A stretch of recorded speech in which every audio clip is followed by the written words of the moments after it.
광주 건설 현장 붕괴 사고로 현재까지 2분이 사망하고 2분이 아직 실종 상태입니다.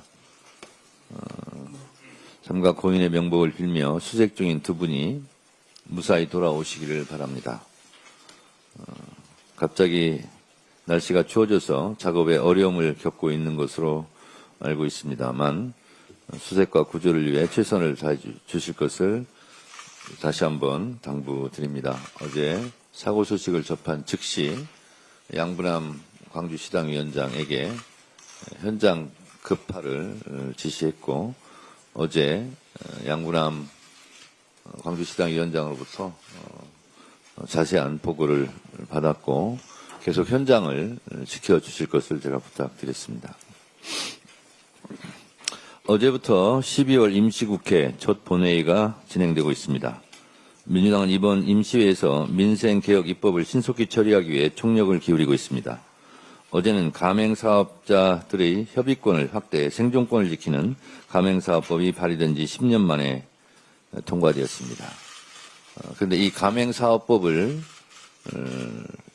대해서 필리버스터를 한 국민의힘이 또 찬성표를 누르는 걸 보면서 찬성표를 누를 법에 대해서 반대 무제한 토론을 하는 코미디 같은 상황이 벌어졌습니다. 도대체 국민의힘은 뭐 하는 정당입니까? 또 민생개혁 입법에 대해서 발목을 잡고 민생 인질극을 펼치고 있는데 본인들이 발목을 잡고 있는 민생 법안 중 본인들이 발의한 법안도 있어요. 본인들이 법안을 발의해놓고 본인들이 발목을 잡고 필리버스터를 하겠다는 이 상상할 수 없는 해괴한 발상에 대해서 국민 여러분들은 어떻게 생각하십니까? 도대체 이해가 되지 않습니다. 내란을 저지른 것도 이해가 안 되지만 내란을 옹호하는 것도 어게인을 외치는 것도 참 평범한 사람으로서는 이해하기 어려운 상황입니다. 국민의힘이 참 이상합니다.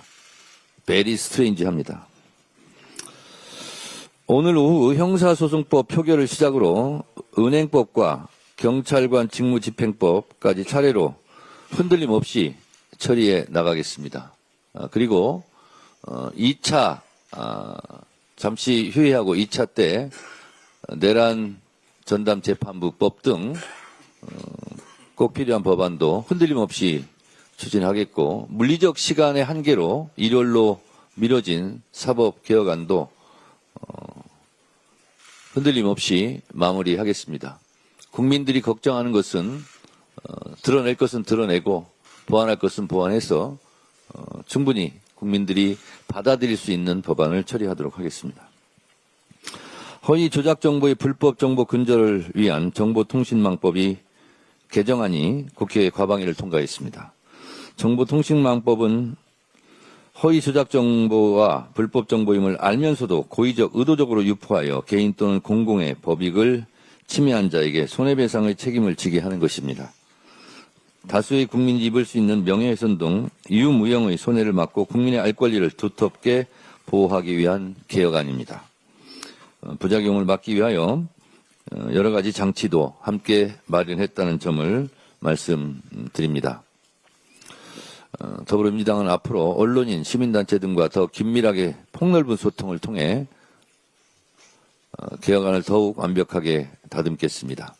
국민 통합을 저해하는 허위 조작 정보와 불법 정보를 근절해 정론직필, 언론인의 명예를 되찾고 책임을 기반으로 하는 표현의 자유, 언론의 자유를 확대하는 데에도 기여할 수 있도록 최선을 다하겠습니다.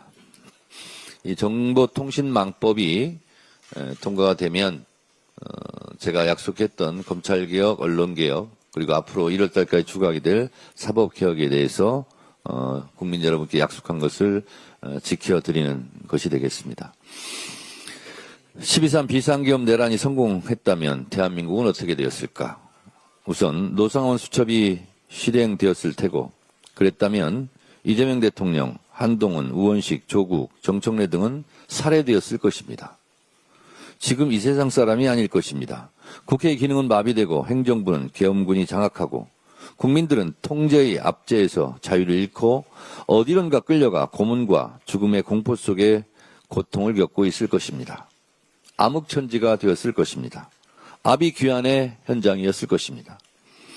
사법부는 계엄사령부의 손아귀에 들어가서 합법적인 사법부 체계는 송두리째 무너지고 계엄군이 통제 속에 계엄군의 사냥개 역할을 하고 있었을 것입니다. 12.3 비상계엄 때 조희대 사법부는 그때 바로 비상계엄은 반헌법적 폭거다. 비상계엄에 반대한다고 사법부 독립을 외쳤어야 했습니다. 서부지법 폭동사건 때 조희대 대법원장은 즉각 현장으로 달려가 폭도들의 만행을 규탄하고 사법부 독립을 외쳤어야 합니다. 12.3 비상계엄 내란 서부지법 폭동 등 사법부의 독립을 외쳐야 할 때는 비겁하게 숨고 내란이 진압되고 내란범들에 대한 형사처벌을 앞두고는 사법부 독립을 외치며 내란 척결에 걸림돌이 되고 있습니다. 걸림돌을 넘어 회방꾼이 되었다는 의심을 지울 수가 없습니다. 국민 여러분, 지기위원 재판정을 보고 있느라면 우라통이 치밀지 않습니까? 침대 축구하듯이 재판을 질질 끌지를 않나. 엄숙하고 지엄해야 할 내란 재판정을 희화화시키고 피고인층의 법정 모독과 조롱, 새철처럼 가벼운 지기현 판사의 언행은 국민적 분노를 자아내고 있습니다. 박성재 전 법무부 장관, 추경호 전 국민의힘 원내대표 등 구속영장은 번번이 기각되고 있습니다. 이쯤 되면 내란 방해 세력을 넘어 내란 척결에 대한 의지가 없는 것은 아닌지 의심할 수밖에 없습니다. 그래서 사법개혁을 하자는 겁니다. 조희대 사법부가 내란에 단호히 반대하고 내란 척결에 대한 굳건한 의지를 보였다면 지금쯤 헌법재판소에 못지않는 국민적 신뢰를 쌓았을 것입니다. 일제치하 때는 대한독립의 목소리를 꺼내지 못하다가 8.15 해방이 되니까 그때서야 8월 16일부터 독립운동을 하는 비겁한 8.16 독립운동가와 무엇이 다릅니까? 그러니 내란 전담 재판부를 하자는 겁니다. 내란 전담 재판부를 설치하자니까 이런저런 시비를 거는 내란 척결 방해의 시끄러운 소음이 들립니다. 국민 여러분 안심하십시오. 국민들께서 걱정하지 않으실 내용으로 내란 재판부법을 통과시키겠습니다. 헌법의 적들과 민주주의 적들을 합법적으로 척결할 수 있도록 최선을 다하겠습니다. 3대 특검에서 손도 못 댄 내용이 너무나 많습니다. 최혜병 특검은 수고는 했으나 구명로비 의혹의 실체를 못 밝혔고 김건희 특검도 고생은 많았으나 진술 거부 등 방해로 양평 고속도로 의혹, 윤석열 선거법 위반 혐의 등은 손도 못 댔습니다.